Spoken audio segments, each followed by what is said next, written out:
Greetings from the Conference of Party 26 or the COP26 here in Glasgow, Scotland.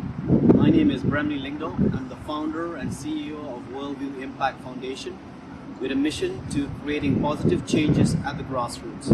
We work on large-scale ecosystem restoration projects around the world, in Africa, Asia, and Latin America. The biggest project has been restoring the mangrove project in the Delta region of Myanmar, where we have completed the planting of 27 million trees so far since we started in 2012.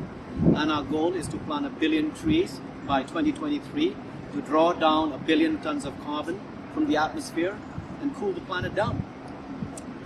We are here at COP to work with different partner organizations who are also working on large-scale restoration projects. And yesterday we met with 60 of them who are gathered here at this conference, and collectively all of us are planting 500 million trees a year. And we need to scale that up to 1 billion every year, or maybe more, because the planet is warming up at a rapid scale than predicted.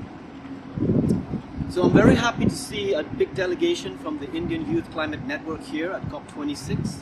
We all know that Paris was a place where governments pledge for the Paris Agreement, and we hope that COP26 in Glasgow will deliver, will be the action COP, because we have no more time to waste.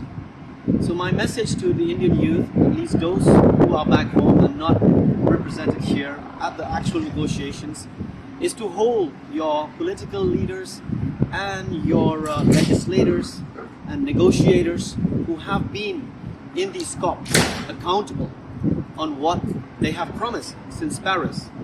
More than half of our population are under 30 years of age, and a lot of those young people, by the time they hit their 50s or the 60s, they will see a lot of changes even in our subcontinent. As we speak, NASA's satellite shows glaciers melt down in the Himalayas, exposing the permafrost, which is now melting at such a rapid scale that even those prehistoric viruses that have been trapped in the frost for so long are now being exposed into our water systems and our food systems. This is also happening in the Arctic and the Antarctic, where glaciers are melting at an exponential rate, exposing these deadly viruses that we don't even know how they will impact our lives and our ecosystems. COVID-19 pandemic shut down the whole planet last year for a few months during the lockdown, and it took one little virus to do that. And we've been negotiating for 25 years in these COPs, and we couldn't reach a consensus or an agreement.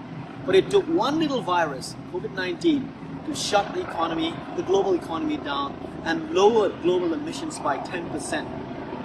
But the whole world suffered, and we're still suffering from the impact of COVID-19. So a wake-up call to the world is that if we don't take action now, even more deadly viruses could come and hit us and bring us to our knees, bring our economies to our knees.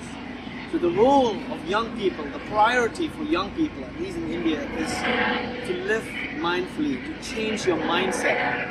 We are a developing country, yes indeed, we need to develop, but we need to develop in a sustainable and an eco-friendly way. We need to hit our commitment of net zero by 2050. I know our government committed by 2070, but most of all of us will be long gone by then. We need to take action now, at least for the next generation. And our priority is to restore our ecosystems, both the cloud forest ecosystems high up in the Himalayas, all the way down to the mangrove ecosystems in the coastal region. This is the UN Decade for Ecosystem Restoration. And if 500 million young people in India, each of them planted one tree, that will be 500 million trees. But if you do 10 trees, it will be a lot of trees. But I think each of us need to do our part. Young people in universities and colleges need to work with the children who are just entering kindergarten and so on, the 0 to 12 age category, and teach them about the future, about the world, how to survive in the future, how to be resilient in an ever-changing planet. Because whether we like it or not, climate changing is happening. We need to adapt to survive. And we in India are at risk, because if the monsoon fails, India will become a barren desert and millions of people will die. So there's no time to kick the football around from this COP to the next COP. We need to take action now and not wait for our politicians to take action. The youth must arise and awake no matter where you live, whether it's in the mountains or in the sea. Please protect Mother Nature. Use nature-based solutions that will help give back in ecosystem services that will pay for generations to come. Use clean and green and renewable energy. Eat organic food.